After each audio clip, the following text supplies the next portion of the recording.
Welcome, everybody, to our July Tuesday talks. I know we haven't hosted one of these in a while. We've been busy on our end, of course, putting together this big old conference that you are all attending this September. So I'm glad that we are all here today. Again, this will be recorded. This will be on YouTube by hopefully tomorrow, and you can tune back in or share it with some other folks that you know who are attending. Or of course, you can share this with folks that you think want to attend that haven't registered yet. So my name is Jessica Rosenblatt. I am the executive director of the Ohio Arts Professionals Network. And we host these Tuesday talks as a way to connect our membership. This time it's folks that are attending our conference to get together, and usually we have a host of some sort that provides insightful information. And today we have our 2022 conference co-chairs, Kevin Peters and David Mitchell. David Mitchell is the vice president on the board of OAPN, and Kevin Peters is leads our conference committee and the knower of all things. So I'm really pleased to have these guys here. I'm gonna have them take away start the conversation to discuss the important things that we think are important for you to know about our upcoming conference, and then we're going to have plenty of time for questions. So start turning those wheels, and we will definitely get to you. Feel free to put your hands up.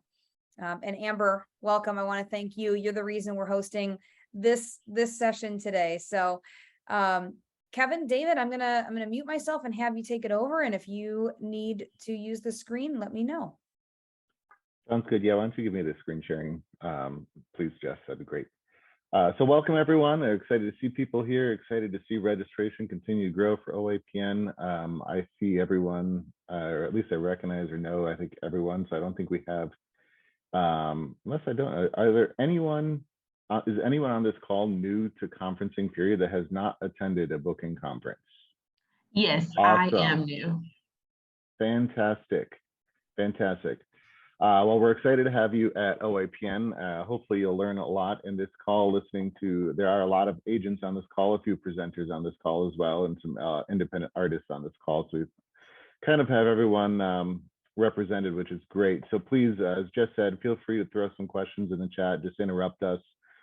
Many of us have been to these things before, but this is the first time OAPN has been at this size and kind of expanding beyond their traditional format. So I wanted to just kind of go over, David and I talked yesterday about how we're gonna run this session. I think I just kind of wanted to go over a few things first of all, and let's see if I have screen share capabilities. I do. So the first thing I want to do here is I want to make sure people are aware of our website. Is everyone seeing we all seeing the OAPN page here? Okay.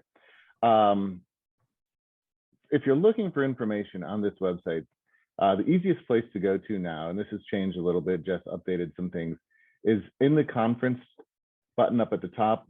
Everything is housed that you need to know under the conference. So the schedule, juried showcasing artists, your sponsors, FAQs, we're going to be adding the exhibit hall information up there, which has been sent out, the booth numbers to the agents and stuff. If you are going to, I encourage everyone to reach out to people. I've been talking to presenters that I don't see on the attendee list and have just been sending them emails and making sure they're attending. And every time I send an email, I get a response back, oh man, I still need to register, but yes, I plan to attend. I've been using this overview page. This is a great link to send out to people. It's a great link for you to look at and bookmark. Again, has all the information in one place that you need to know. So certainly look into that. We're going to dive into the schedule because I want to make people aware of what's happening on Sunday. We're calling it pre-conference stuff, but really this is quite a bit going on. And thanks to Napama, they are going to be providing the programming for us. This will be happening at the Renaissance Hotel, one of the two hotels. There's going to be some networking events and activities going on in the hotel there. There's been talk of doing like a meet the presenters session as they've been doing online, but having that done in person. I don't know if that's going to fully confirm yet how that's going to work, but That will be happening 3 to 5:30. Then we're going to have some organized dine-arounds for people to sign up if they would like to join those. And then we've got a night of independent showcases happening. All the showcases, the independent showcases at night, happen at the Renaissance Hotel. And it's a super convenient setup there. All the rooms are on one floor in one location, and you'll be able to bounce around very easily. And there will be a cash bar available. So that always helps. So that's kind of the pre-conference things that are happening there. If you have not already figured out, we do have a shuttle that will be taking people from Detroit down. Jess has sent out an email once to conference attendees that had registered at that point. What the shuttle company is doing is they're going to be collecting all the information for us, and then they will be figuring out the shuttle schedule to make sure everyone's picked up and not waiting too long, and figuring out how many runs it's going to take. So it is important, if you plan on using the shuttle, to send that information in so the shuttle company can know what's happening. Jess, is that link up on the shuttle page? Or Yes. the email address? All Here we that go. information's there, yep. Conveniently located on the shuttle page. It's on the shuttle page, the travel page, and I believe there's one other. So I tried to make sure you don't miss it. Perfect. So if you have your flight scheduled already and you want to start, organizing these things, if you're someone not like me that waits till the last minute to do this stuff, that information is here. You can email it to Extreme Class Limo.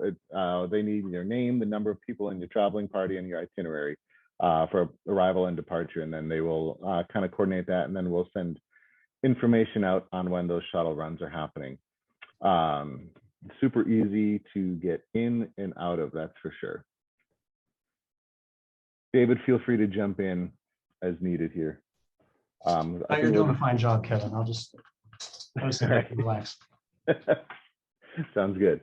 Then moving on from there throughout the schedule, the first day is really, the first conference programming. We kick it off early on Monday at 9 o'clock, and Ruby Lopez Harper, who was with Americans for the Arts, will be doing a plenary speaking session.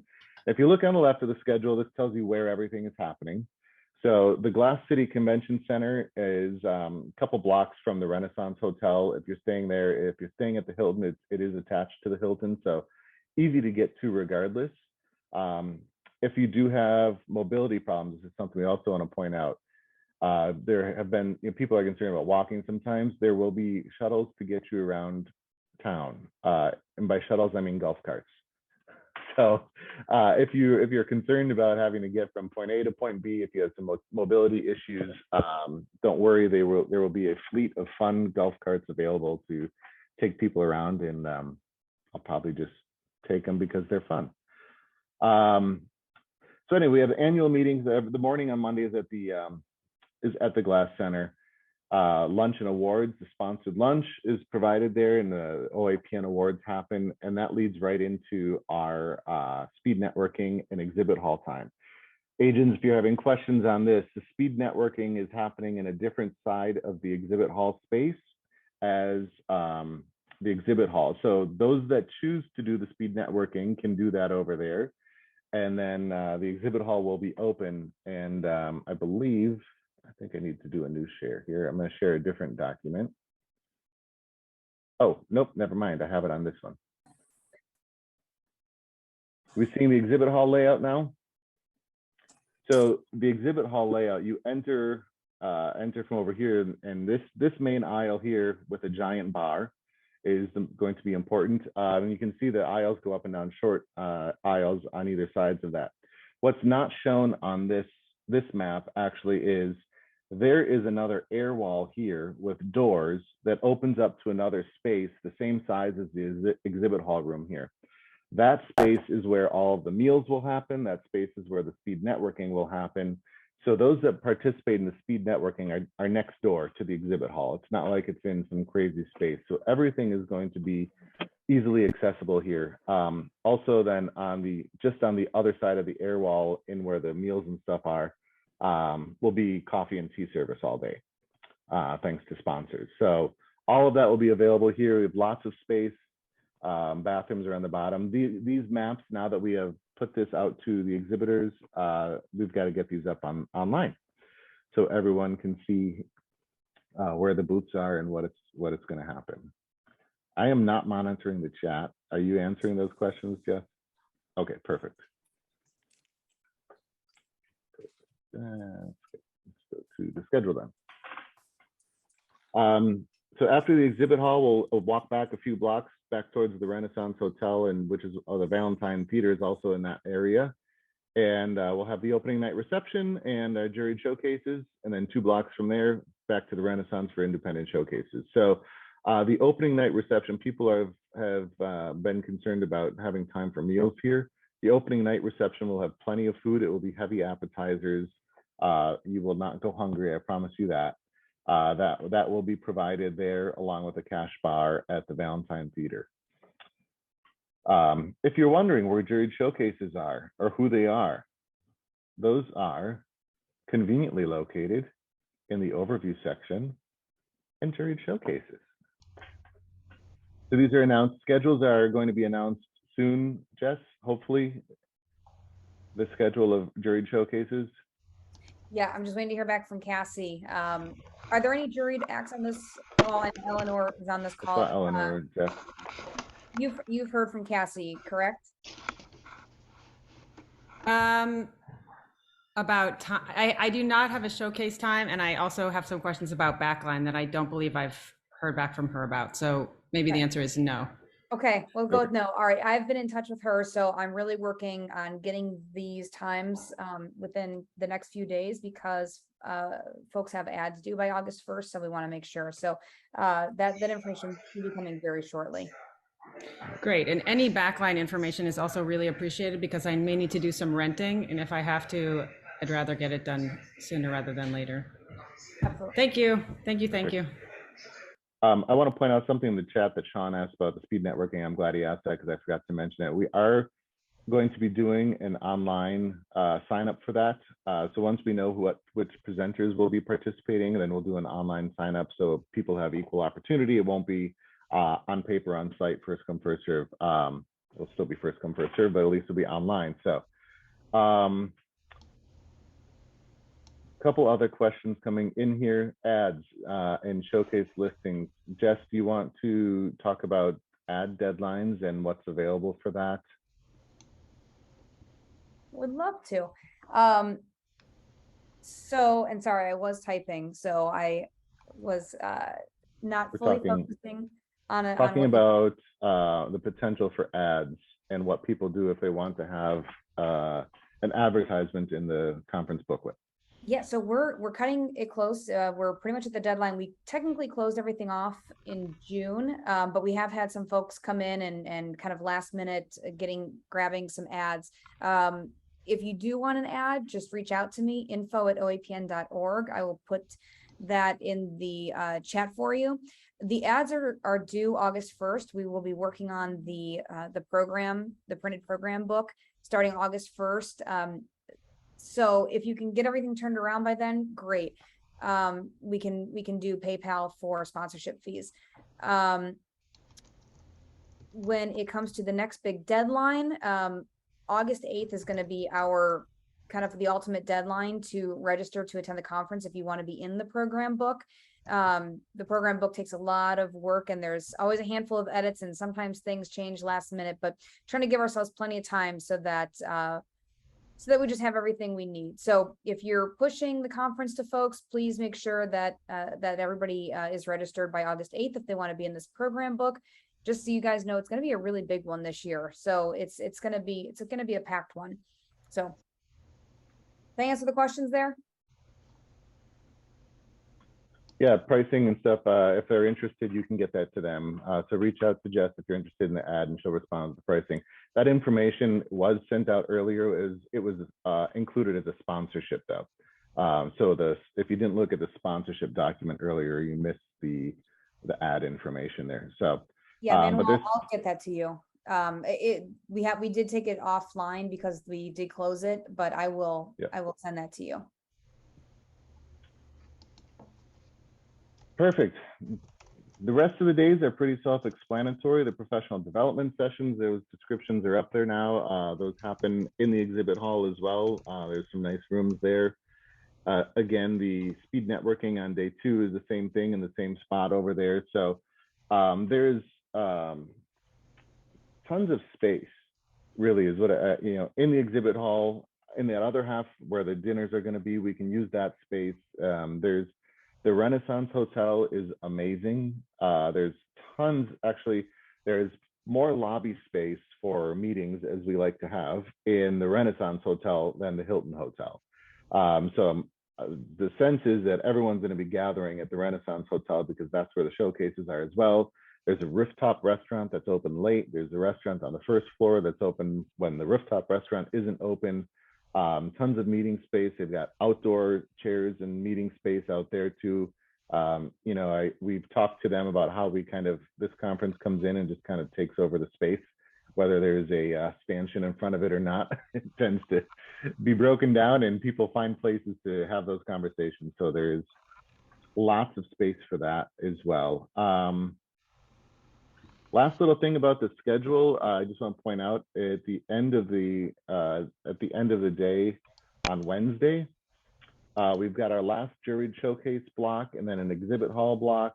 There will be plenty of time for exhibitors to tear down their booths and get to the closing party. Those that want to arrive early and be part of that cool crowd, the shuttles will be running from the exhibit hall to the Toledo Art Museum. It's a long walk. If you want to walk it, it's several miles, I believe.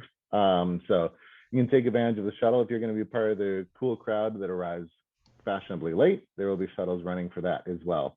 And same thing to get back to the exhibit hall. So that shuttle at the end there will be running from the convention center to the Museum of Art, not from the hotels. Just want to make that distinction clear. Jess. Well, technically, we are going to have a larger bus. I believe it was the 50 person shuttle bus. So we are actually going to probably have them start at one location and then just do some rounds. So it might start at the convention center, then the Renaissance, then the Hilton. But we'll have a number to text. So if there's ever anybody that's left behind, we'll also have a coordinator on site working things out. But it'll be going back and forth. So if you want to get there early and leave early, or get there late and leave late, everybody's going to be covered. We want to make sure everybody will have a ride. So one other thing, talking about the shuttle, I thought of, I know there's several West Coast people, agents and some presenters that were talking about a Saturday arrival. I'm arriving Saturday as well. So I think again, send your information in, and if there's enough people where it makes sense for us to run a shuttle, we will do that. So even if you're not having a Sunday to Thursday or whatever, send that information in so we can see it, because we can, the shuttle company can send maybe a minivan. All depends on price and logistics for us. Yep. And so the folks on here know we are working with all juried showcase artists too. If you are coming in or leaving at various times that don't fall within our set times, we're asking that you submit it, and our person there is going to coordinate everything, and then we're going to make everything work for juried showcase artists for sure. So, but then what Kevin said with the rest of the folks coming in and out outside of those times, we just want to make sure everybody has an easy way coming in and out. So just send all that in.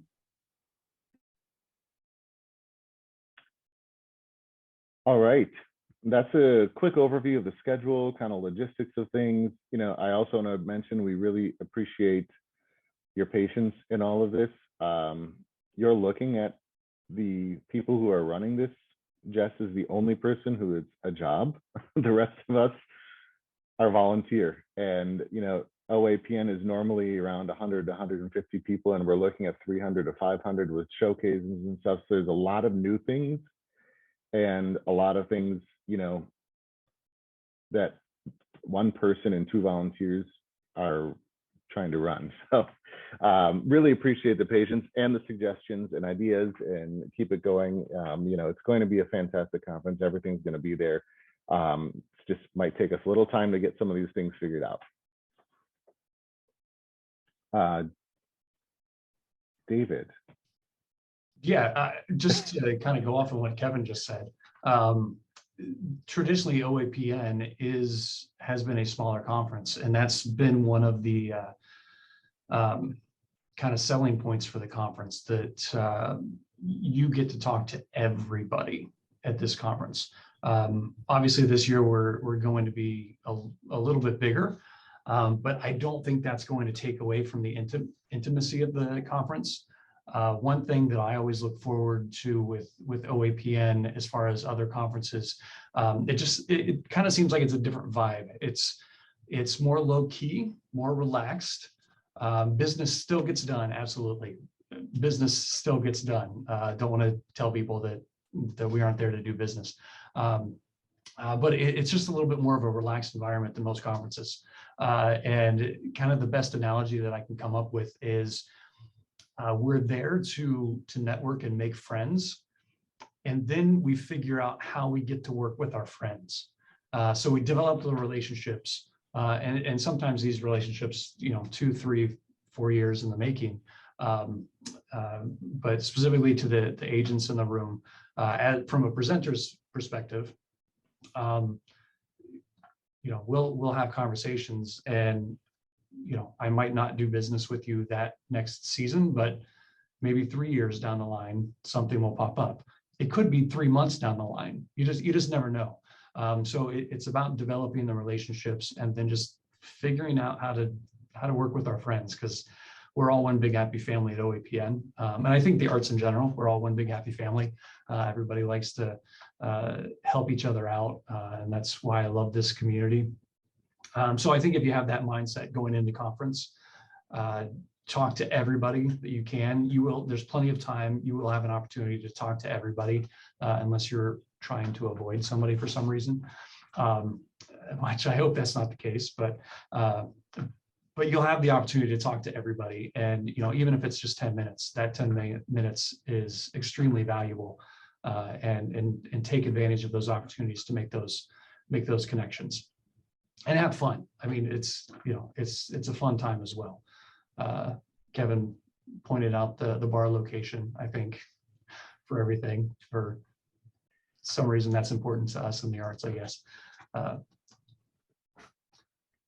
So Toledo in general is a fun town. I think I said this, we did a Napama call, and I said when I visited Toledo, I had no expectations. I actually did not plan to enjoy it, but I absolutely loved the city, and the area we're in is fantastic. There's life, there's vibrant, there's the art scene, it's right on the water. They've got the minor league baseball stadium there, and great food and restaurants, and amazing spirits company, Toledo Spirits and Distillery. So yeah, it's the only thing it doesn't have is a major airport, but we've taken care of that by shuttling people down. So I'm really excited to get to the city. Well, and I will also add that Toledo, Ohio, I lived there for a couple, I don't know, almost 2 years. That was actually my first arts administration gig, was in Toledo, Ohio. So I lived there 23 years ago, and then hadn't really been back since. And when we went in for the FAM tour, even I was blown away by Toledo. It was, completely different vibe than what it was 20 years ago. So if you're interested in arriving a day early or staying a day late and taking in the sights, it's a unique city. It's a fun city. It really is. I'll touch on that too. Thanks guys so much for, that was a great explanation of our conference. And then I also wanted to hop on how cool Toledo was, because I also I didn't know what to expect. And Destination Toledo was vying for our business for about 2 years. And when I did a tour there the first time, it's just a great space. They have a lot of money coming into the city. The convention center just underwent like a $60 million+ renovation. So everything is brand new. I mean, this year's exhibit hall is in 25,000 square feet. It's going to be carpeted. We're going to have pipe and drape. Next door, we're going to have round table dining. We have a stage set up. We'll have a projector, PA system. Again, that will be carpeted as well. So there's going to be a lot of space where we're at. Everything's going to be very new. And food's a very important thing to me. So I want to relay, we actually all did a food tasting in Toledo, and the food is outstanding, and you guys are really not going to go hungry. We're going to have breakfast/snacks every morning. The exhibit hall bar will have snacks during non-drinking hours, and then alcohol during drinking hours. And yes, we made the executive decision on when drinking hours were acceptable. So 10 usually a.m. after 2 or 3, we have a bar. So we've got our opening night party, which will have really heavy apps. We've got our sponsored dinner with our keynote speaker. We've got 2 sponsored lunches. And then our closing night party is going to be a strolling dinner as well. So you trust me when I say you won't go hungry. And the food's really going to be great. So, And I will also add that there are vegetarian, vegan options. I am a carnivore, and so I love a good steak. But Kevin and I mean, we tasted the vegan and vegetarian options, and it was delicious. I was blown away. So it was, meat eater approved. I am a vegan, and I also thought it was great, and I'm very picky. So it's they did a great job. I think you guys will love the food. I think it's a big deal because we're gonna have seated plated dinners, and we're gonna have our lunches are going to be buffet style. So very fun. But I want to open it up to some questions. I know a lot came in over here. Sarah, I see yours, Yeah. so I'm going to work on, I'm going to read that really quick and respond. But do you guys want to raise your hands and maybe start some questions? Yes, I'm gonna respond to Sarah's question about the layout of the restaurant and bar setups and stuff. And also, I would encourage, if those of you who are on social media and don't follow OIPN, please do, because when we were in Toledo, we made a lot of videos of the spaces. So you can, if you go back to those are all posted on Instagram and maybe Facebook. Instagram, Facebook. Yeah. So you can actually see videos of there. So, but to answer your question, Sarah, I'll cover the Renaissance first. The Renaissance on the main lobby floor, that's where the showcase rooms are going to be. So you walk in, kind of go straight to the showcase rooms. Then off to the left there's a large lounge area, which has a pool table and these fun 6-foot tall chairs in some of the area. Plus there's an outdoor lobby space there. And then there's a restaurant that is breakfast through lunch only, which has a bar and stuff. And then, so there's more seating back there. And then the rooftop bar is massive. It has, again, outdoor seating. It has lots of seating around the bar. And then there's a wood fire pizza oven. And then on the other side of that, there's more seating and stuff upstairs. So there's tons of space at the Renaissance. The Hilton is a smaller footprint. It's a small lobby with very little seating actually available in that lobby space. Then they have a more formal sit-down restaurant attached to it. I believe it's like Italian. I remember seeing lots of wine bottles, so I feel like it's an Italian restaurant.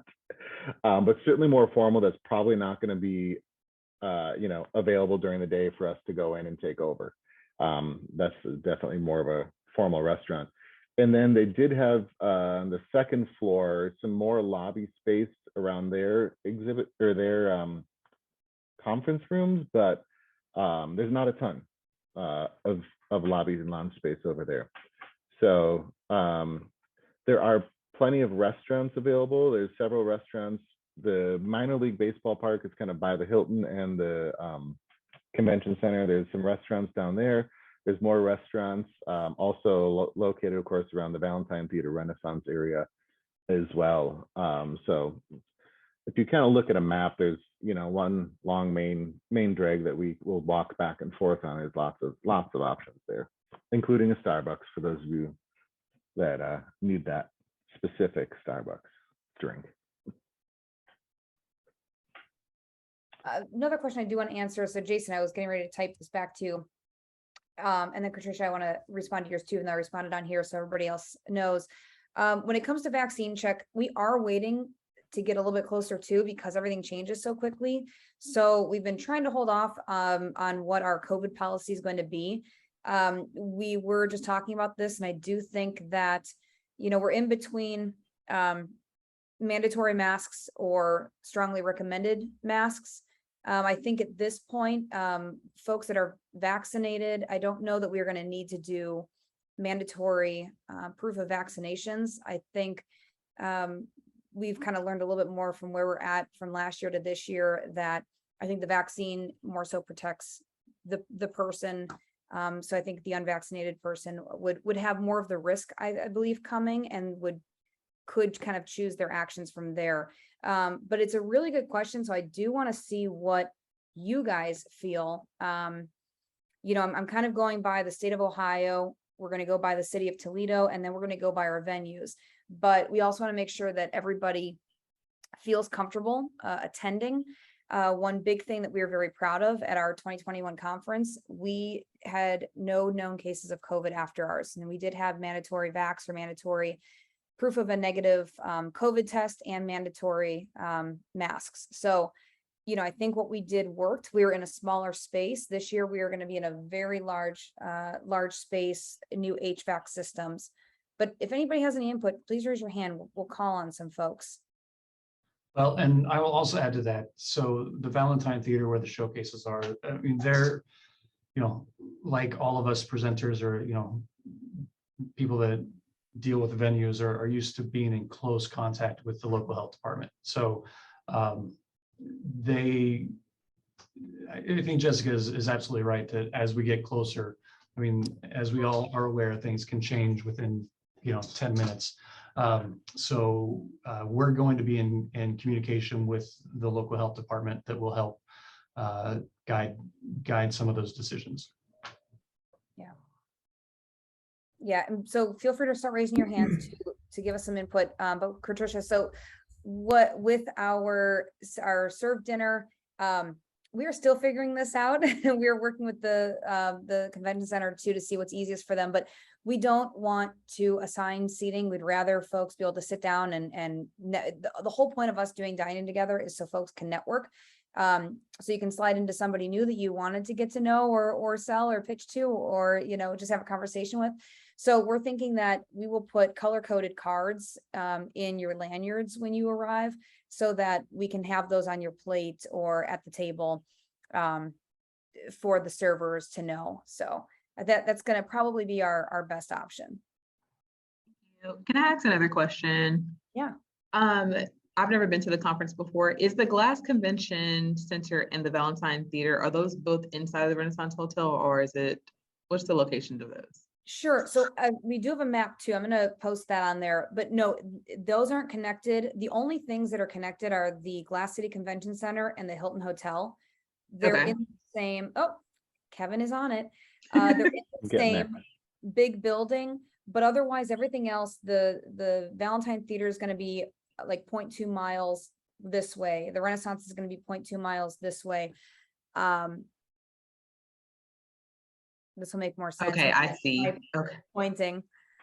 So yeah, so we zoomed in, but again, I mean, you're not even one block. It's really close. I walked this in heels when we did a tour and I was okay. So I don't recommend that, but I think that kind of gives you an idea. Yeah, so your Renaissance Hotel is going to be down here at the bottom. And again, it's just one road. You'd go up and then you'd make a right and you'd be right at the Glass City Convention Center, or you'd walk pretty much straight into the Valentine Theater there.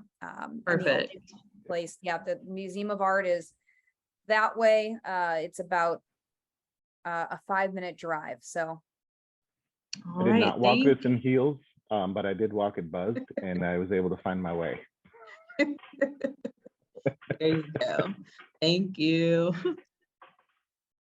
all right, so feedback about COVID, masks.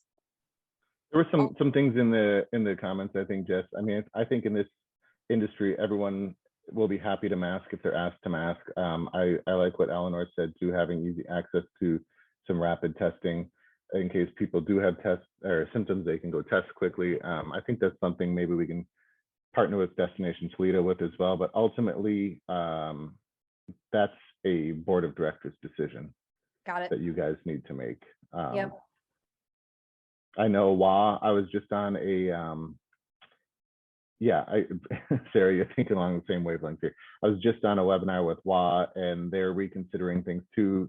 They are a masks optional right now, and they're looking at switching that to a mask required, because while as in Canada, everyone has to have proof of vaccine by default just to get into the country at least. So, but yes, and Dana pointed out you can bring your rapid test too. So I think, They're easier to get now too. yep. So I think, Jess, I don't know when the, oh, good point, Sean. Thank you for bringing that Yeah, up. in the contract, it does say that you are required to wear a mask on the shuttle. They also are kind of going with where we're at, so that's why it's so hard. I know we could probably just make a decision, you know, but if things get worse or if things get better, that's why we're stalling just a little bit. So I do promise that we have an executive committee meeting on August 1st, and this is one of the main topics. So we'll be able to get back to everybody shortly. Hey, Jessica, this is Owen. I'm in Southern Owen. California. We're about to go back to masking indoors Okay, in LA. Yep. So Okay. There's other communities that Milwaukee went back to masking indoors too. great. What other questions do you guys have about the conference?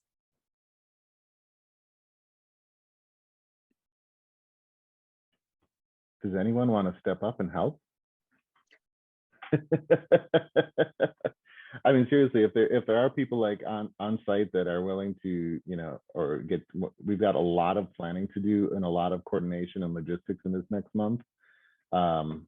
I think if people are willing, I'm serious. Reach out or put your name in the chat, and we'll reach out and maybe give some tasks to other people too. this is Owen again. I do have another question about the speed networking. Last year in Cleveland, it was fast and furious and difficult to find people. You spent most of the time looking for people. Will there be signage that makes it much easier to network to figure out the mapping? Yes, there will be. So I will say that in 2018, when we did this, we used somewhat of the same system, and it worked because we only had we had a much smaller number of folks participating. This last year we had a larger number, which is why it didn't work as well. So this year, yes, everything will be labeled once we know the presenters that are participating, and we will also have a screen that will have the countdown. One thing we are considering, some of the feedback we got, that 5 minutes might have been a little bit too short, so we might go up to 10 minutes depending on some thoughts. But yeah, it'll be a much smoother process, which is also why we're doing the online sign up. So if anybody's familiar with Folk Alliance, they do that there. And you know, the downside is you only have a limited number of time, and there's only a limited number of spaces to sign up. So when we do put that out, I suggest, if you really, you know, kind of know who's attending before that goes live. Again, this will go live after August 8th, once the majority of our presenters have registered. But you know, you'll want to register in advance for that. So everybody will have their schedule beforehand, and then yes, everything will be labeled, and there will be a screen with the time countdowns. So Laura's put a few questions in here. We are working with Destination Toledo to figure out if those exhibitors that have shipments to make. Yeah. There is not a FedEx right there. So we are working with Destination Toledo to figure out a way to facilitate that on site for exhibitors who do have to ship things. So TBA on that conversation is happening right now with them. The exhibit hall, you know, because we are using the other side of it for lunches and dinners and things like that. I mean, the room will be open. You know, we don't want people hanging out in there because there are other things happening. So we encourage people to attend professional development sessions and things like that. But because we're using the space on the other side of the exhibit hall, people will be walking through that main hallway as we showed in there. The room will be open, I guess, is the answer to that. But we don't want people hanging in the exhibit hall all day. And so we have the other programming. Are there other questions? Milt, that's a good question. I haven't heard anything from Napama about a caravan or shipping. I don't know if anyone from the Napama board is on this call, but so that's a good question. I'll ask Crandall when I talk to her and see if Napama would be doing that. Got it, Sarah. Good to know. So Sarah, I will There's say the that answer too. I do believe that the first option that I think will work, I think people will be able to ship their materials to Destination Toledo. It's the same building as the convention center, so which is where the exhibit hall will be. So I think that will be our first go-to. Shipping out is what we're still working on figuring out. But again, I will follow back up and get this information answered ASAP.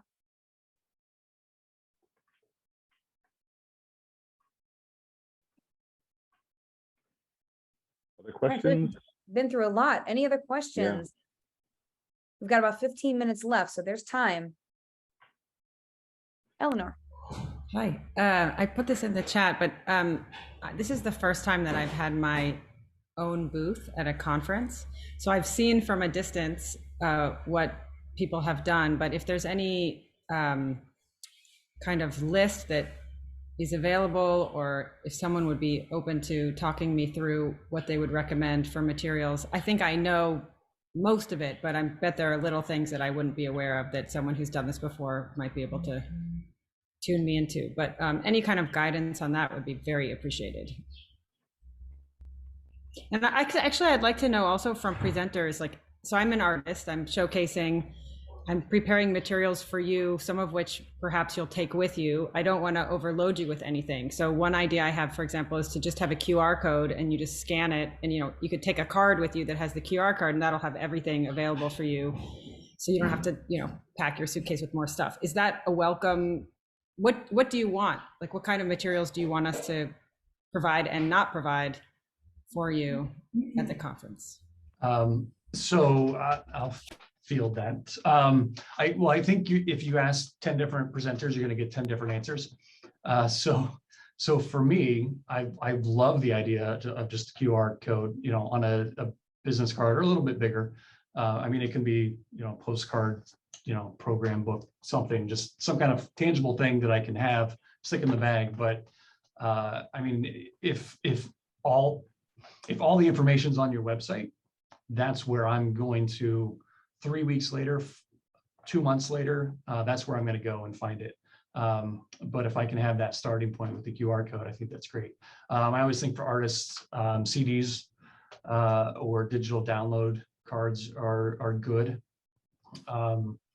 And for me, I rely on the internet a lot. So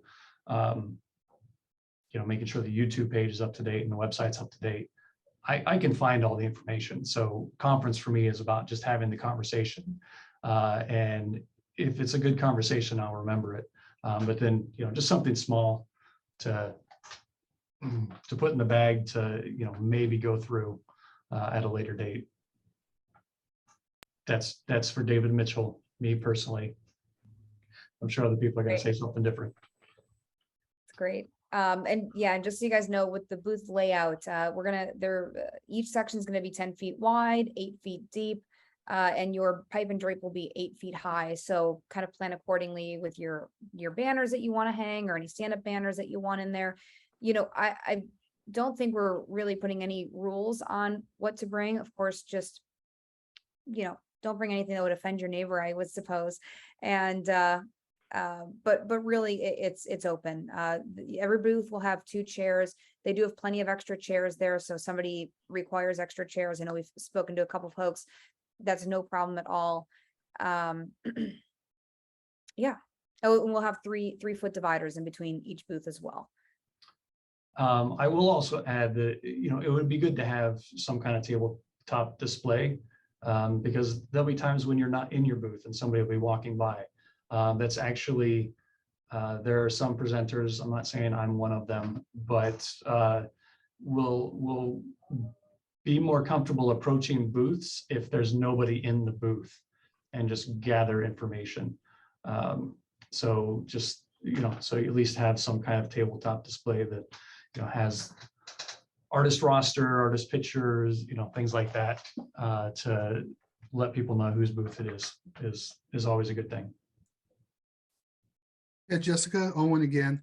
If I am doing a booth and I'm going to have a tabletop display, thank you, David, that has a video screen, and I already have called out for electrical, will that screen and everything be secure? Should it be running continuously while, at all hours?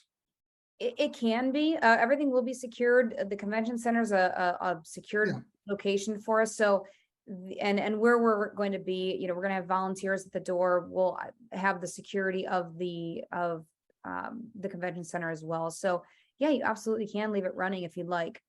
And is there a service to rent a video screen that you guys have? Is it through the convention center event services, or I I would can resource suggest, that other ways, but would suggest bringing a laptop if that's an option for you. But if you want something bigger, I can put you in touch with our AV company.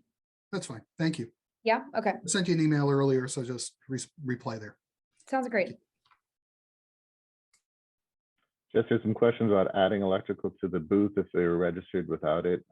If people wanted to add that. Yeah, Yeah. that's no problem. Just shoot me an email and I will put that down in the back end and it'll just re-invoice you. So yeah, not a problem at all. And then Sean is asking if screen CDs are playing or headsets required. I think, I forget what the NAPAMA guidelines say on that, but we're going to be putting those up and exhibitors asking them to follow that. Of course, if you have things playing, we don't want it bothering your neighbor across the aisle, and no playing live instruments in the exhibit hall, things like that. If you're a showcasing artist coming in, you don't bring your instruments in there. The exhibit hall is not a place for showcase. It's a place for networking and business. So keep that in mind. But we will post, that's one of the things I need to get up on there is all the exhibitor rules and guidelines and stuff. And like I said, we're going to follow what NAPAMA has already put together. Yeah. We're coming down to the last 9 minutes. Anybody, is there anything else? I would continue to encourage, especially the agents that are reaching out to people, artists, again, let people know what's happening, let people know you're excited here. The registration continues to tick up. Nothing like a good old deadline to get people to register at the last minute. So we're seeing that happening as we approach this August 8th deadline to get into the printed booklet. So continue to reach out to people. Like I said, I talked to someone today from Kansas, and I noticed wasn't registered, and I think should be. So one conversation and boom, they've registered. So the more people we can get there, the better it'll be for all of us. Great. Well, if there are no other questions, then I think we can bring this Tuesday talk session to an end. I really appreciate you all joining us today. Thank you so much to Kevin and David for leading today's Tuesday talks all about OAPN 2022. Please follow us on the social media channels, share when you feel appropriate, and we look forward to seeing you all this September in Toledo, Ohio. Holy Toledo. Bye, guys.